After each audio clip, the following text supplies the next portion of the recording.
Today we're looking at repeats and ornaments. Let's start by noting that tonguing is not used in traditional Japanese flute music. You may know that in Western flutes, when you repeat a note or when you start a note, to make a clean onset you're using tonguing. It's like saying t at the start of a note. This is not done in Japanese music, at least not in the traditional music. You can of course use tonguing if it suits the music, especially for more modern pieces some tonguing can be used, but in the traditional music this is not done.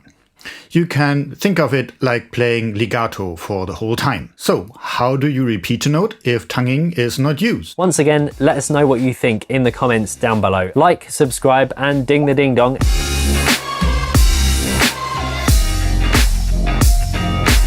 Maybe I should make clear that these channels, of course, have no idea that I'm using their clips, but I think it's a neat idea. If you think it's stupid, leave me a comment. So, back to the topic. The traditional Japanese way is to use a quick finger lift to make a short break in the note, which makes it clear that a new note starts.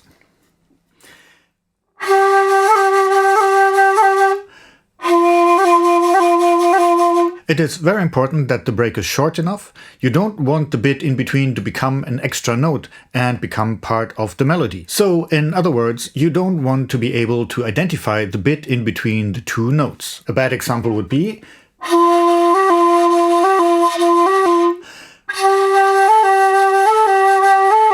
instead of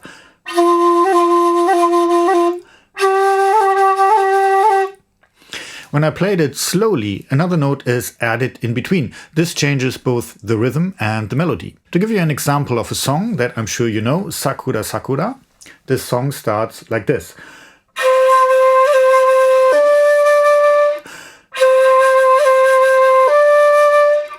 So it starts by repeating the first note and then it goes up one note.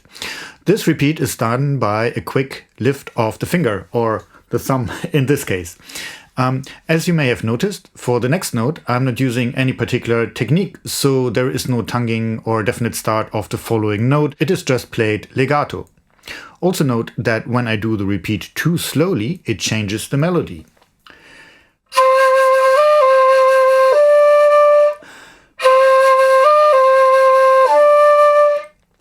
This is not the start of Sakura Sakura anymore. This is a different melody. The next question then, of course, is which finger do you lift? So, for example, if I play tsu, I have many fingers to choose from.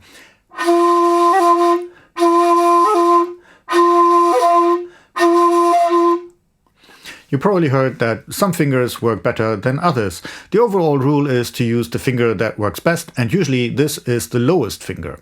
So, for ro, you would use this finger. For tsu, this one.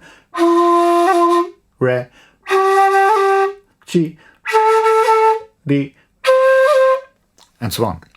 Note that some schools and some teachers place great value on which finger to use for repeats. So, of course, you should always check what you should do. In KSK, the school that I'm in, we're simply very relaxed about this issue. Do whatever works best and always try to find the best solution for the piece that you are playing. There is another way to do repeats. Instead of lifting the lowest finger, you can also tap the next lowest note. So to stick with tsu, for example. Again, it depends on the music if you lift or tap. Sometimes it is part of the piece, but sometimes it's not. And if it's not, just choose the one that is best for the music. There are some notes for which you actually have no choice but to use this technique. For example, when you play E, so the bottom two holes closed, top three holes open, there simply is no finger that you can lift to interrupt the airstream. So you have to tap the fifth hole in this case with your thumb. It is very important to be very relaxed when tapping the finger. Don't use force. The same is true for lifting it. Don't press hard to bring the finger back down quickly. So if you use force, the break in between becomes very obvious, very noticeable. So always just do a very light tap.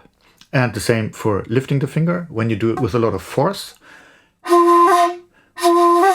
basically you're slowing down the movement, so the gap will be quite noticeable. If you're following my channel, you may know that I made a video on repeats and ornaments for Shinobue as well. You can find this video here. Am I pointing? Here, I think. Sorry, still getting confused where YouTube is showing this. Never mind. Okay, it's somewhere here, up here. And if you've seen that video, you may remember that on Shinobue, you can use a third way to make a repeat. Make the airstream weak so you get the separation between the two notes. On Shakuhachi, this would be something like. However, this technique is not used on shakuhachi, at least not as a standard technique. It is also not a very precise technique, and on shakuhachi, more than on Shinobue, you have this change in the pitch when the velocity of the airstream changes. So it would be actually very hard to control this so that the pitch stays constant. Montage. So on the Shinobue, you can do this to repeat the note. The airstream in between gets very weak, but it is not cut off completely. You get the idea. In the context of repeats, it is also interesting to note that it is possible to use a similar technique to make a note with a strong start.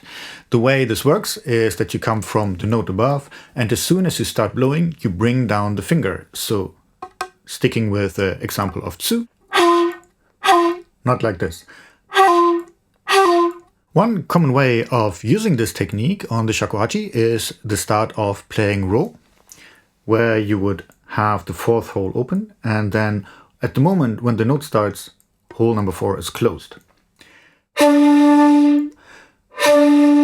Ro is definitely one of the harder notes to play on the shakuhachi, and starting this way makes it easier to play ro cleanly and with a strong start.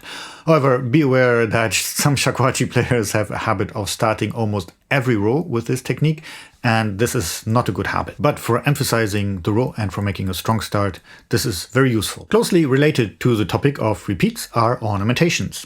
In traditional Japanese music, many ornamentations are used, and it is really up to the player to add these ornaments because they are not considered being part of the melody, but just giving an extra flavor, an extra fragrance to the melody, if you like.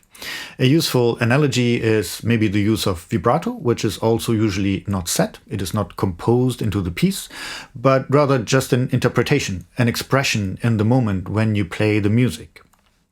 Ornamentations can be very elaborate, especially when you look at a genre like minyo, so the traditional Japanese folk music. There are many very elaborate ornamentations. I am going to explain just a few basic ones here. The most basic ornament is that when you go up one note, so for example, when you go from tsu to re, instead of just straight lifting your finger, you lift 2 fingers and then immediately bring down 1 finger again. So,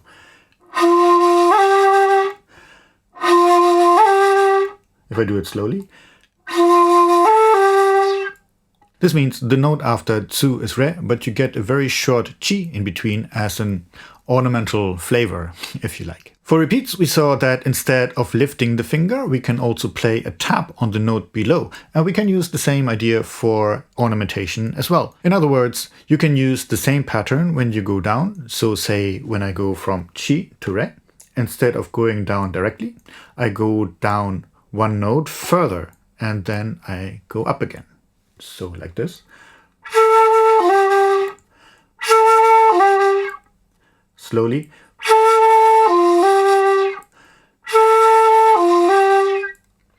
As always, the note in between should really just be very short as a flavor, a fragrance, not a proper full note. So if I play it this slowly,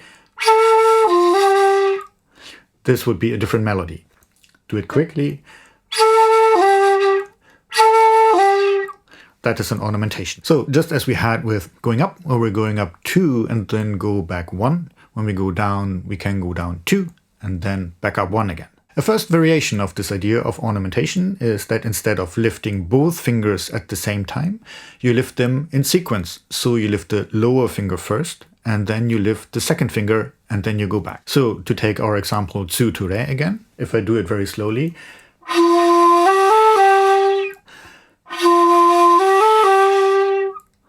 but again, the ornament should be really quick. So You can do the same pattern for going down. So the one we just looked at was go down 2 and go back up 1. And now we just go down in sequence and then go back up 1. Or a bit quicker. Another straightforward way to do an ornament is to use double taps. So going down from Chi to Re, for example, instead of just going down directly, do a double tap on the target note. To do this, your finger must be relaxed. Basically, the feeling you want is that you let your finger fall down onto the flute and then let it bounce back up briefly before it goes down again and closes the hole properly. Doing this with any kind of muscle power, again, it gets very slow and very noticeable, so it's not really a good ornament doing it this way. As all ornaments, double taps are not part of the melody, so if your finger falls down but fails to bounce back up, it makes no difference for playing the piece or for playing a melody. It just means the ornamentation is not there. It's a bit like using a different intonation when you're saying a sentence. It doesn't change the meaning of the sentence, it just changes the way in which you're saying it. I know this is not quite true, but as an analogy, it may be good enough. One final ornamentation I want to mention here is that it's possible to start a note with a quick lift of the finger. So for example, for starting Re, you can simply start straight away, but it can be nice to have a quick lift of the finger.